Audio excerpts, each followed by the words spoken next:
A Quiet Place 2 from Paramount. This is on 4K and Blu-ray combo pack. You got the movie on the first disc, and the second disc you get the like exclusive director diaries with John Krasinski. I believe that's how you pronounce it. Was the star of the first movie. Now he's directing this one, although he is in there if you watch it. Plus, there's behind the scenes and all that good stuff on that as far as extras go. Um, it picks up, like, I think immediately where the first one left off. I mean, we get a little bit of a flashback. We kind of see where it all started. And then we kind of go back to where we left off and we just go from there. And, you know, they're hearing the song on the radio, and the girl decides that she wants to venture out, even though she's deaf, and try to figure out what this is.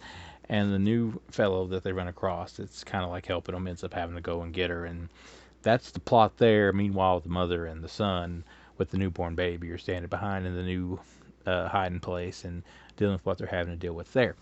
Now, in the gist of things, it's got tense moments, which the other one was like mainly known probably for the tense moments. So it's got tense moments and to keep you on the edge of your seat here and there. My main problem with this is like some stuff seems like, well, it's a good thing that happened exactly when that happened, or else we would be losing main characters. So the coincidence type thing happens quite often in this thing, which when you get with like these type of PG-13 horror films of this nature, seems like that's kind of like a commodity with it. Like it's just common occurrence that something like that's going to happen.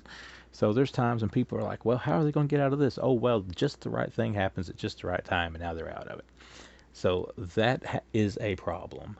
Another problem is after you get through this whole movie, it feels like the whole purpose of this movie is to set up another movie.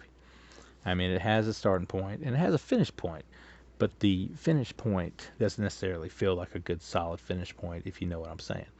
Now, can you watch this movie and be entertained with it? Yes. Can you get some thrills and chills out of it? Yes.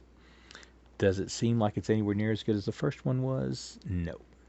But maybe when they make another one, and I feel like that's inevitable at this point, that they're going to make another one, that you can say this is a nice little solid middle way piece to the trilogy or whatever, if they go that route, which I'm sure they will, because I'm pretty sure this made money.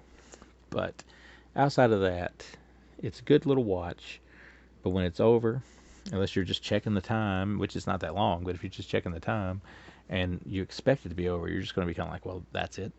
And that's kind of like how my opinion was when it was over. I was just kind of like, well, that's it. So, still giving it a 3. A nice little 3 out of 5. Good, solid viewing. Looks great in 4K. Has the voodoo code with it and all that good stuff. So, if you like the first one, if you love the first one, you'll like this one.